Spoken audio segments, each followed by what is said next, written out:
नमस्कार मित्रों, आपका स्वागत है इस खास वीडियो में जहां हम आज बात करेंगे साइबर सुरक्षा और साइबर अपराध के बारे में। इंटरनेट और डिजिटल दुनिया के बढ़ते उपयोग के साथ साइबर अपराध भी तेजी से फैल रहे हैं। आज हम चर्चा करेंगे साइबर अपराध के प्रकार, उनके पीछे के कारण और भारतीय संदर्भ में कुछ ऐसे मामले जो कि महत्वपूर्ण हैं, जिनके माध्यम से हम यह जान सकते हैं कि हम इनसे कैसे बचाव कर सकते हैं। तो चलिए बिना देरी के प्रारंभ करते हैं अपने इस वीडियो को। दोस्तों, आज हम डिजिटल दुनिया में कदम रख रहे हैं, तो हमें समझना होगा कि साइबर सुरक्षा केवल तकनीकी समस्या नहीं है, बल्कि यह हमारी व्यक्तिगत, सामाजिक और आर्थिक सुरक्षा से भी जुड़ी हुई एक बड़ी चुनौती है। इंटरनेट के माध्यम से हम जो जानकारी साझा करते हैं, बैंक अकाउंट डिटेल्स, निजी फोटोज, सोशल मीडिया प्रोफाइल, ये सब साइबर अपराधियों के लिए सोने की खान है। साइबर अपराध केवल हैकिंग तक सीमित नहीं है, इसमें धोखाधड़ी, पहचान की चोरी, ऑनलाइन ठगी, रैनसमवेयर हमले और कई प्रकार के धोखे शामिल हैं। और सबसे बड़ी बात, ये अपराध दिन प्रतिदिन और भी जटिल होते जा रहे हैं। सबसे पहला प्रकार है हैकिंग। हैकिंग का मतलब है अनाधिकृत रूप से किसी कंप्यूटर सिस्टम या नेटवर्क में प्रवेश करना।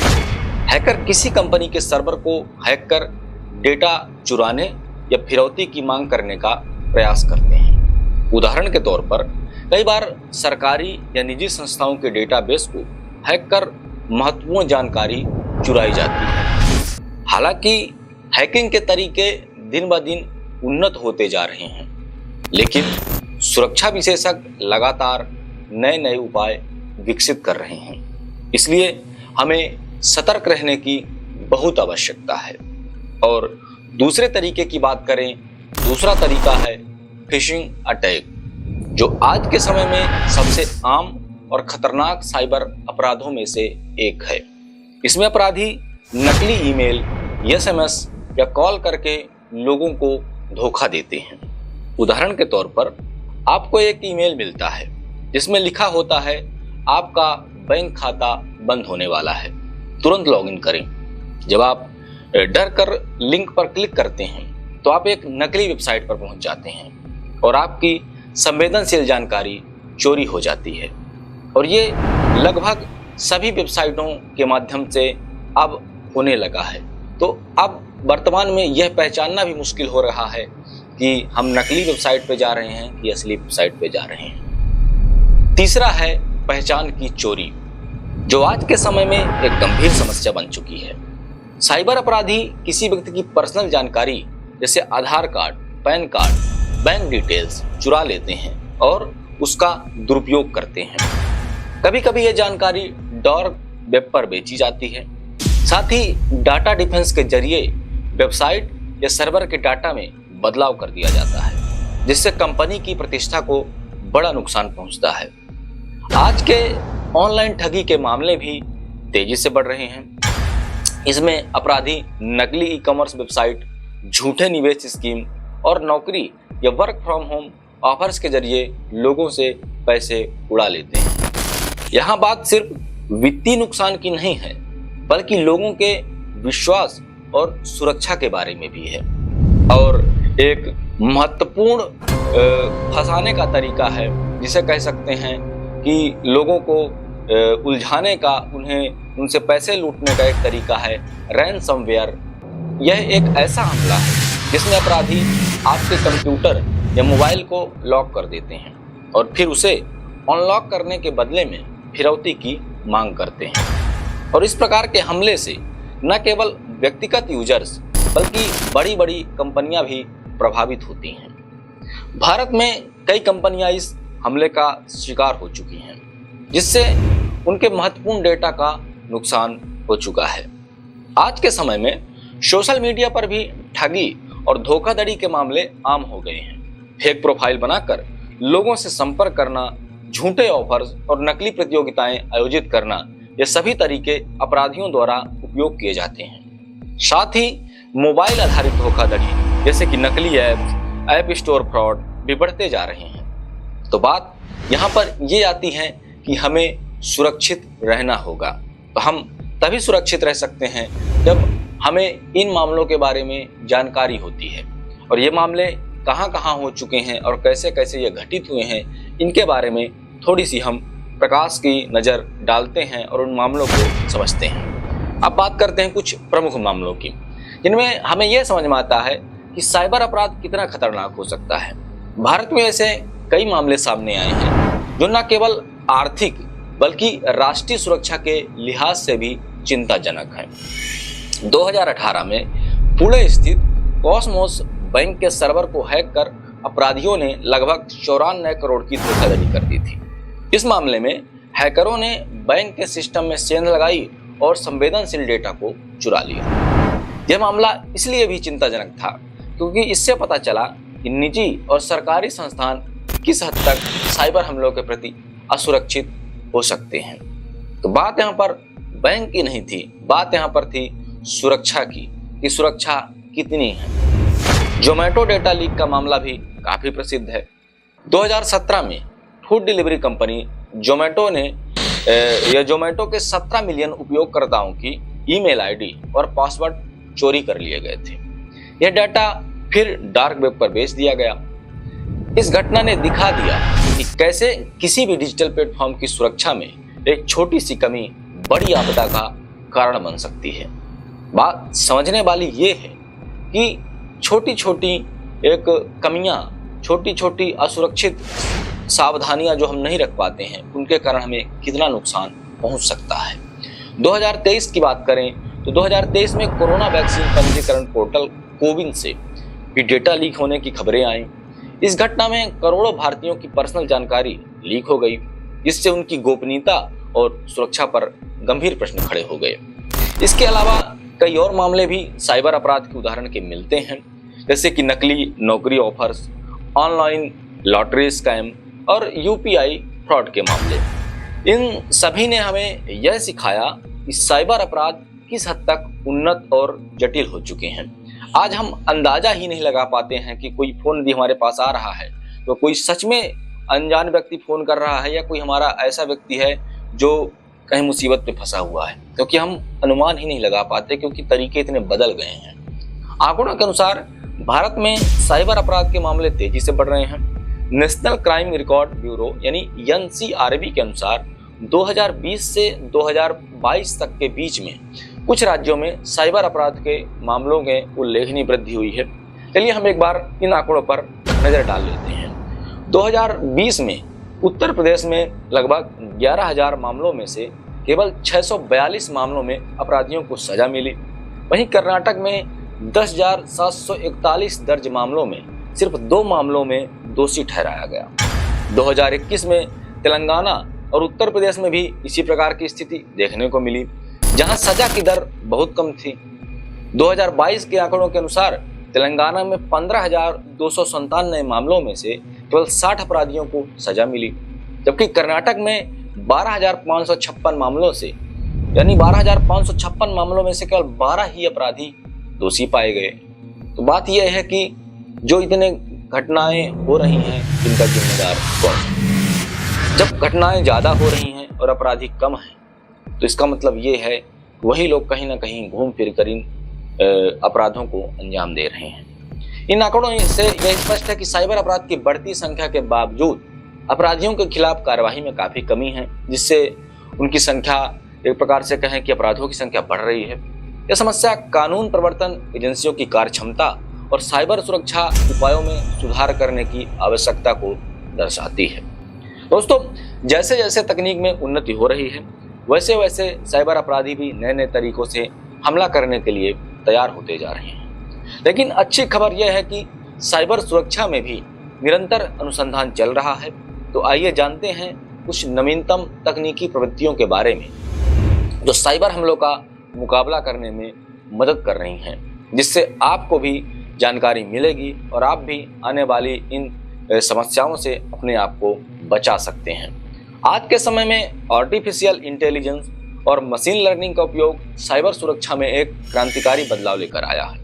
ये तकनीकें न केवल हमलों का पूर्वानुमान लगाने में मदद करती हैं, बल्कि संभावित खतरों का तुरंत पता लगाने और उनका जवाब देने में भी सहायक होती हैं। ब्लॉकचेन तकनीक अब सिर्फ क्रिप्टो करेंसी तक सीमित नहीं है, इसे डेटा सुरक्षा, ट्रांजैक्शन वेरिफिकेशन और पहचान की चोरी को रोकने के लिए भी उपयोग किया जा रहा है। ब्लॉकचेन की विनाशी संरचना साइबर अपराधियों के लिए बड़ी बाधा बन चुकी है। तो कहने का मतलब यह है कि तुम डाल तो हम पात, तुम बढ़ते चलोगे तो हम भी तुमको हराने के लिए कुछ ना कुछ करते रहेंगे। हाँ, उतने व्यापक तरीके से हम अभी नहीं बढ़ पाए हैं, लेकिन तुमको छोड़ेंगे भी नहीं। आज नहीं तो कल तुमको पकड़ के तो रहेंगे ही। क्लाउडिंग कंप्यूटिंग के जरिए यानी क्लाउडिंग कंप्यूटिंग के बढ़ते उपयोग के साथ क्लाउडिंग सिक्योरिटी भी एक महत्वपूर्ण चुनौती बन गई है। आज के समय में कंपनियां और संस्थान अपने डाटा को क्लाउड में स्टोर रखते हैं, जिससे साइबर अपराधियों के लिए डाटा चुराना आसान हो जाता है।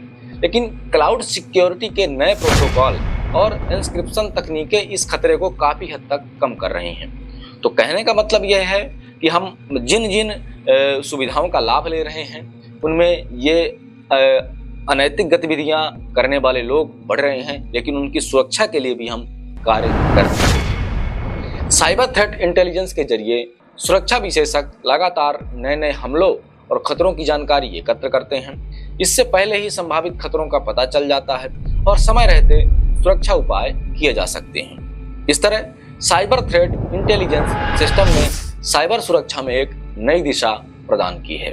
अब बात करते हैं भारत में लागू साइबर कानूनों और सरकारी पहलों के बारे में, जो साइबर अपराध के खिलाफ लड़ाई में महत्वपूर्ण भूमिका निभा रहे हैं। क्योंकि अगर कानून नहीं बनाए जाएंगे तो हम उनसे अपनी सुरक्षा कैसे करेंगे, जो हमारा लगातार नुकसान करते आ रहे हैं। सूचना प्रौद्योगिकी अधिनियम 2000 को साइबर अपराधों से निपटने के लिए सबसे महत्वपूर्ण कानून माना जाता है। इस अधिनियम के तहत हैकिंग, डेटा चोरी, ऑनलाइन ठगी और कई अन्य अपराधों को कवर किया गया है।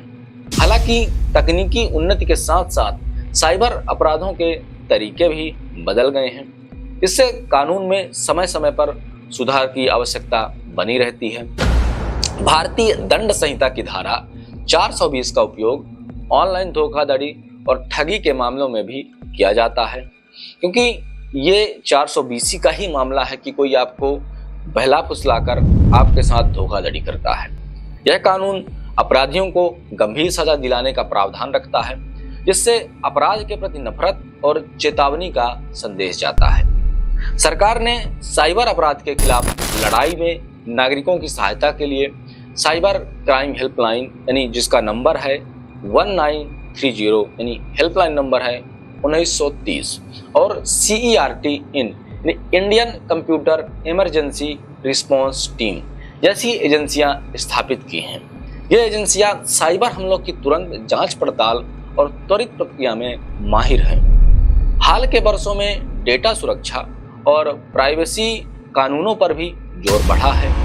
भारत में PDP बिल जैसे प्रस्तावित कानूनों के जरिए लोगों की निजी जानकारी की सुरक्षा सुनिश्चित करने के लिए प्रयास किए जा रहे हैं। और ये प्रयास करना इसलिए भी जरूरी है कि जिस हिसाब से हमारी तकनीक बढ़ रही है, तो तकनीक का दुरुपयोग करने वाले लोग भी बढ़ रहे हैं। वो उन तकनीक के माध्यम से बहुत अच्छे काम कर सकते थे, लेकिन इसका उपयोग वह शॉर्टकट तरीके से पैसे कमाने के लिए कर रहे हैं। अब बात करते हैं उन सरल लेकिन प्रभावी उपायों की, जिनकी मदद से हम और आप खुद को साइबर अपराधों से बचा सकते हैं। ये उपाय न केवल आपके डेटा की सुरक्षा करते हैं, बल्कि आपके ऑनलाइन व्यवहार में भी सुधार लाते हैं। सबसे पहला और सबसे महत्वपूर्ण कदम है और कारगर कदम है, महत्वपूर्ण कदम ऐसा है जो कि आपकी ऑनलाइन तकनीक की शुरुआत में ही काम आता है, मजबूत पासवर्ड का उपयोग। अपने पासवर्ड में बड़े और छोटे अक्षर, अंक और विशेष चिन्ह शामिल करें। हर वेबसाइट के लिए अलग पासवर्ड रखें और समय समय पर उन्हें बदलते रहें। साथ ही अपने कंप्यूटर और मोबाइल पर एंटीवायरस सॉफ्टवेयर इंस्टॉल करें और उसे नियमित रूप से अपडेट करें। दोस्तों, 2 फैक्टर ऑथेंटिकेशन एक ऐसा उपाय है जिसे अपनाकर आप अपने ऑनलाइन खातों की सुरक्षा को दोगुना कर सकते हैं। बैंकिंग, ईमेल और सोशल मीडिया अकाउंट्स पर 2 फैक्टर ऑथेंटिकेशन का विकल्प जरूर इनेबल करें और ये लगभग सभी वेबसाइट और ऐप में दिया जाने लगा है। आपकी सुरक्षा को ध्यान रखते हुए किसी भी संदिग्ध ईमेल, SMS या कॉल पर तुरंत विश्वास ना करें। याद रखें, आपके बैंक या सरकारी एजेंसियां कभी भी आपसे किसी भी प्रकार के OTP या पासवर्ड की मांग नहीं करती हैं। संदिग्ध लिंक पर क्लिक करने से पहले उसकी वैधता जांचें। संभवतः हो तो इसी लिंक पर क्लिक ना ही करें तो ज़्यादा अच्छा होगा। आपने या आप जो भी महत्वपूर्ण डेटा जो रखते हैं उसका नियमित बैकअप लें। अगर किसी कारण से आपका डेटा खो जाता है या खराब हो जाता है तो बैकअप से आप उसे पुनः प्राप्त कर सकते हैं। साथ ही संवेदनशील डेटा को इनक्रिप्टेड फॉर्म में स्टोर करें ताकि यदि उसे कोई अनाधिकृत पहुंच बना भी ले तो उसे उसकी जानकारी हासिल ही हो न सके, क्योंकि वह उसे डिकोड ही नहीं कर पाएगा। साइबर सुरक्षा सिर्फ तकनीकी विशेषज्ञों की जिम्मेदारी नहीं है, बल्कि हर नागरिक का कर्तव्य है। अपने परिवार, दोस्तों और सहकर्मियों को साइबर सुरक्षा के बारे में जागरूक करें। नियमित साइबर सुरक्षा प्रशिक्षण और सेमिनार में भाग लेकर हम सभी इस खतरे से बच सकते हैं। अब बात करते हैं उस प्रभाव की जो साइबर अपराध का हमारे समाज और अर्थव्यवस्था पर बहुत गहरा पड़ता है या पड़ रहा है। साइबर अपराध न केवल व्यक्तिगत स्तर पर नुकसान पहुंचाते हैं, बल्कि बड़े पैमाने पर भी राष्ट्रीय अर्थव्यवस्था और सामाजिक संरचना को भी प्रभावित करते हैं। इसलिए यह नहीं कहा जा सकता कि केवल धन हानि है, यह मान की भी हानि है और धन जन सबकी हानि है।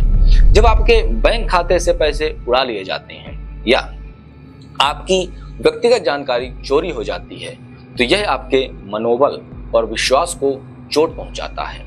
लोग अब ऑनलाइन लेन देन से डरते हैं, जिससे उनकी दैनिक जिंदगी प्रभावित होती है। उनको सुविधाएं अच्छी मिली हुई हैं, लेकिन उनको वो उपयोग करने से डरते हैं। क्यों? क्योंकि इतनी अनैतिक चीजें फैल गई हैं ऑनलाइन के माध्यम से कि लोगों को अब सच से भी डरने लगने लगा है। कंपनियां और सरकारी संस्थाएं साइबर हमलों के कारण अरबों रुपए के नुकसान का सामना करती रहती हैं। डेटा चोरी, हैकिंग, रैनसमवेयर हमलों के कारण कंपनी के प्रतिष्ठा के साथ साथ आर्थिक स्थिरता भी प्रभावित होती है। साइबर हमले सिर्फ व्यक्तिगत या कंपनी स्तर पर ही नहीं, बल्कि राष्ट्रीय सुरक्षा के लिए भी गंभीर खतरा है। महत्वपूर्ण बुनियादी ढांचे जैसे कि बैंकिंग सिस्टम, ऊर्जा ग्रिड्स, सरकारी डेटाबेस साइबर हमलों के शिकार हो सकते हैं। यह स्थिति राष्ट्रीय सुरक्षा के लिहाज से बेहद ही चिंताजनक है। इसलिए आवश्यक है कि हमें इनके प्रभावों से बचना चाहिए। साइबर अपराधों के चलते समाज में असुरक्षा की भावना फैल जाती है। साथ ही डिजिटल डिवाइस यानी उन लोगों में अंतर जो तकनीकी ज्ञान रखते हैं और जो नहीं रखते हैं, और यह अंतर बढ़ जाता है।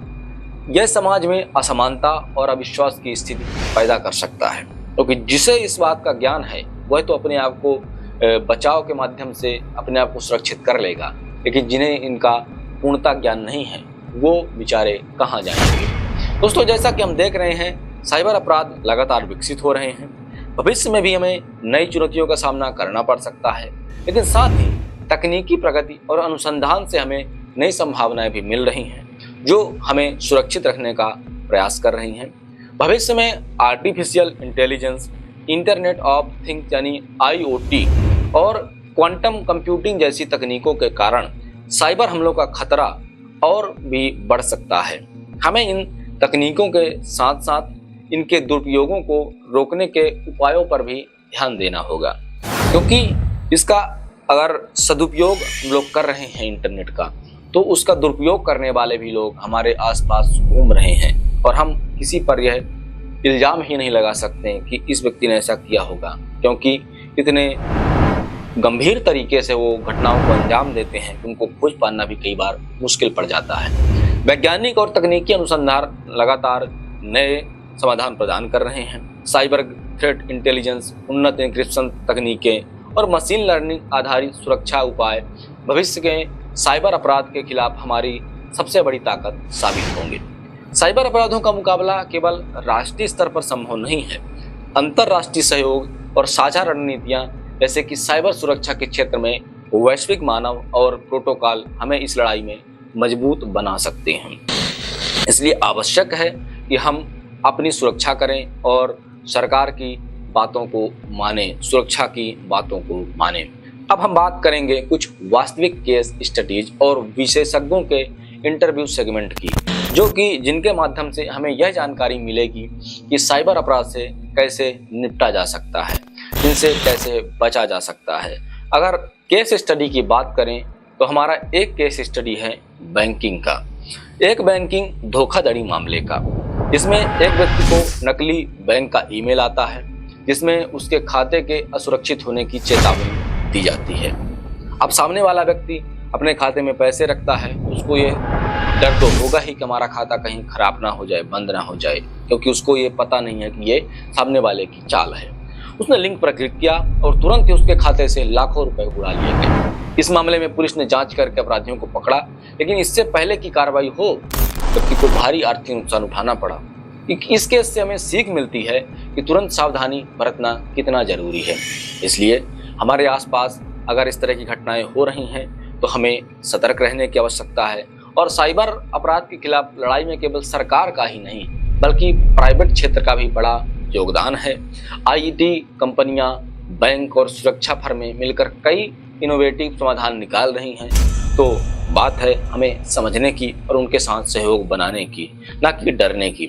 सरकार ने साइबर अपराध को निपटने के लिए साइबर क्राइम हेल्पलाइन, CERT इन और विभिन्न डिजिटल इंडिया अभियानों के जरिए महत्वपूर्ण प्रयास किए हैं और कदम उठाए हैं। इन पहलों का उद्देश्य न केवल हमलों को रोकना है, बल्कि यदि कोई हमला हो जाता है और तो उससे अपने को बचना है और तुरंत कार्रवाई करना भी हमारा प्रयास रहे। ऐसा हम उनसे संपर्क करें। प्राइवेट क्षेत्र में IT कंपनियां उन्नत साइबर सुरक्षा सॉल्यूशंस और थ्रेट मॉनिटरिंग सिस्टम विकसित कर रही हैं। बड़े बड़े बैंक और वित्तीय संस्थान भी अपने डेटा सुरक्षा पर विशेष ध्यान दे रहे हैं। इन पहलों से साइबर हमलों का खतरा काफ़ी हद तक कम हुआ है, लेकिन हमेशा सतर्क रहना बहुत आवश्यक है।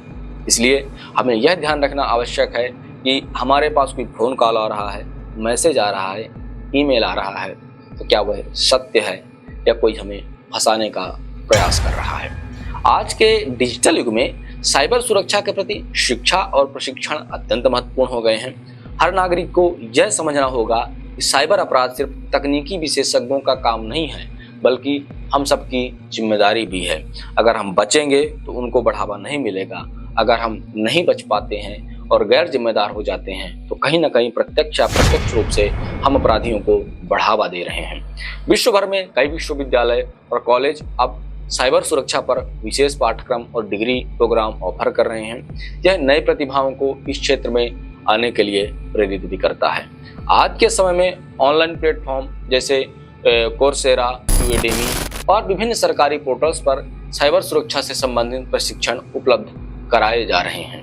ये प्रशिक्षण न केवल तकनीकी ज्ञान बताते हैं, जबकि ये प्रशिक्षण जागरूकता फैलाने में भी मदद करते हैं। इसलिए हमारा फर्ज बनता है, अगर हमें इनके बारे में जानकारी नहीं है तो इनके बारे में जानकारी लें और इनका सहयोग करें और अपने को भी सुरक्षित करें। सरकार और प्राइवेट सेक्टर मिलकर नियमित रूप से जागरूकता अभियान, सेमिनार और वर्कशॉप आयोजित करते रहते हैं और लगातार कर ही रहे हैं, ताकि हर व्यक्ति साइबर सुरक्षा के महत्व को समझ सके और उसे अपनाने में सक्षम हो, ताकि उसकी कोई भी जमा पूंजी उससे ना छीनी जाए, क्योंकि एक क्लिक में आपका भविष्य बर्बाद हो सकता है और यही अपराध करने वाले लोग करते ही हैं। अंत में हमें यह समझना होगा कि साइबर अपराध के खिलाफ लड़ाई एक समग्र दृष्टिकोण की मांग करती है।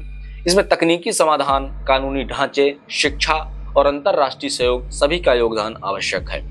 आइए हम एक समग्र रणनीति पर नजर डालते हैं और अपने वीडियो को वाइंड अप करते हैं। बात इस चीज की होती है कि हमें अपने आप को बचाना कहते हैं। तकनीकी उपायों में AI आधारित थ्रेट डिटेक्शन, उन्नत एन्क्रिप्शन और नियमित सिस्टम अपडेट शामिल हैं। हमें अपने सिस्टम को निरंतर मॉनिटर करना होगा ताकि कोई भी संदिग्ध गतिविधि तुरंत पकड़ में आ सके।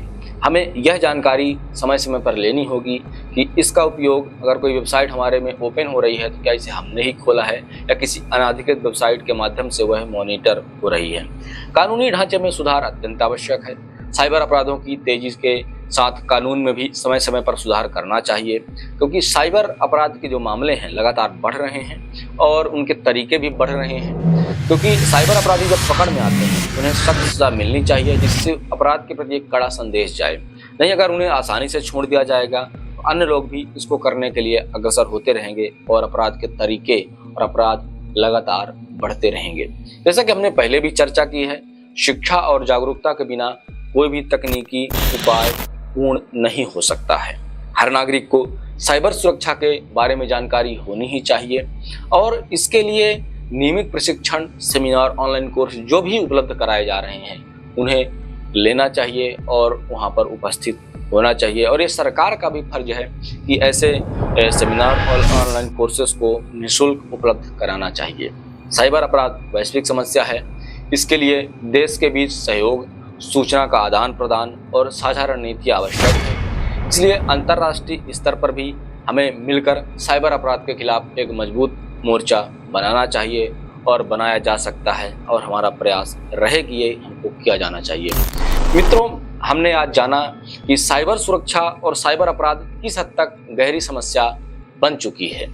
हमने जाना कि कैसे हैकिंग, फिशिंग, रैनसमवेयर हमले और ऑनलाइन धोखाधड़ी हमारे डिजिटल जीवन को प्रभावित कर रहे हैं। हमने कुछ प्रमुख केस स्टडीज और आंकड़ों के माध्यम से यह भी जाना और समझा कि भारत में साइबर अपराध कितने व्यापक तरीके से, व्यापक पैमाने पर हो रहे हैं। लेकिन सबसे महत्वपूर्ण बात यह है कि हम इस खतरे से बच कैसे सकते हैं। हमारे पास तकनीकी उपाय हैं, कानूनी ढांचा है, सबसे बड़ी बात जागरूकता है। क्योंकि अगर हमारे पास जागरूकता रहेगी तो हम सावधानी के साथ रहेंगे और ऐसी घटनाओं से बचकर रहेंगे। अगर हम सभी मिलकर सावधानी बरतें तो साइबर अपराधियों को कोई भी मौका नहीं मिलेगा। इस वीडियो का उद्देश्य ये था कि आपको जागरूक करना, आपको शिक्षित करना और आपको यह दिखाना कि साइबर सुरक्षा में आप भी अपना महत्वपूर्ण योगदान दे सकते हैं। चाहे आप एक आम नागरिक हो, एक व्यवसायी हो, एक सरकारी अधिकारी हो या साइबर सुरक्षा हमारी जिम्मेदारी है, इस बात को समझने वाले कोई भी व्यक्ति हो। तो दोस्तों, याद रखें, डिजिटल दुनिया में प्रवेश करते ही सुरक्षा का पहला कदम है जागरूकता। कि वर्तमान में हम सब प्रत्यक्ष रूप से सोशल मीडिया में जुड़े ही हुए हैं और हमारी निजी जानकारी वहां पर उपलब्ध नहीं है। तो चलिए, अगर आपको यह वीडियो पसंद आया हो इसे लाइक, शेयर और सब्सक्राइब करना ना भूलें। अपने परिवार और दोस्तों और सहकर्मियों के साथ इसे साझा करें ताकि हम सभी मिलकर साइबर अपराध के खिलाफ एक मजबूत दीवार खड़ी कर सकें। अगर आपको कभी कोई संदिग्ध गतिविधि दिखाई दे तो तुरंत संबंधित अधिकारियों या साइबर क्राइम हेल्पलाइन नंबर 1930 पर संपर्क करें। धन्यवाद। अगले वीडियो में हम फिर मिलते हैं। तब तक के लिए आदर, आदाब, अभिनंदन, आभार, धन्यवाद।